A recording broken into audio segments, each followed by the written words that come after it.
potential scandal brewing for months in Washington, and now we're learning the House Oversight Committee plans to subpoena documents from Countrywide Financial Corporation. They're looking into a loan program that offered special deals to influential people. Some members of Congress have allegedly received VIP loans from the so-called Friends of Angelo program. I have never done anything to violate people's trust. I have never taken advantage of my office. And well, you say Countrywide engaged in attempted bribery. Briefly explain the scandal.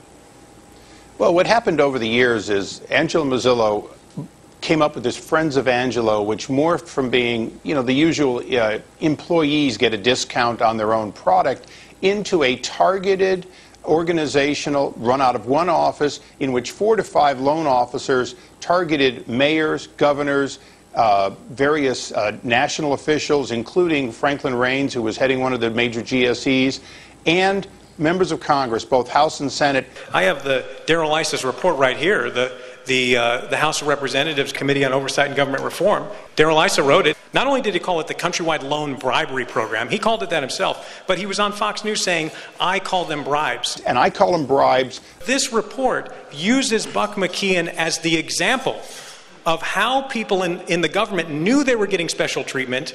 It shows his paperwork and everything, how they knew they were getting special treatment and how Countrywide used it to influence policymakers. I refinanced a loan in 1998 with Countrywide, which was a very large lender. They looked for people who could help them either write legislation or not write into legislation things that would hurt them, and ultimately led to these trillions of dollars that are now at risk at the GSEs. When I showed it to Darrell, he was pretty upset, and he said he was very disappointed, and some other words. Now, you call it a calculated effort to buy friends and manipulate public policy. Specifically, which public policies do you believe were influenced?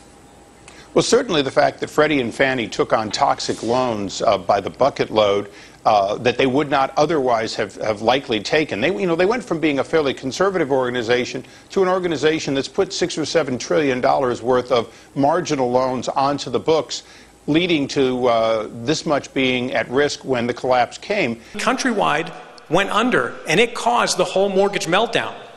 It's important stuff. And this is what they were doing. They were giving special deals. He said a point was waived. The LA Times did a review of it too, and the LA Times found wrongdoing. So this isn't only me. Okay.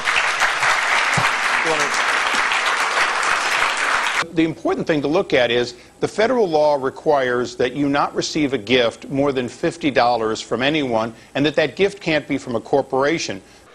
And I've been accused of getting a special deal. Members of Congress, members of the staff, and other government officials were receiving $5,000 or $10,000 in waived closing cost and 1 or 2 points reduced off of a loan. And you could imagine over the life of a loan, 1 point off of a loan could be another $100,000. I thought it was a good loan that we just negotiated. Usually when you come to a business deal, both sides have to agree or you don't have a loan.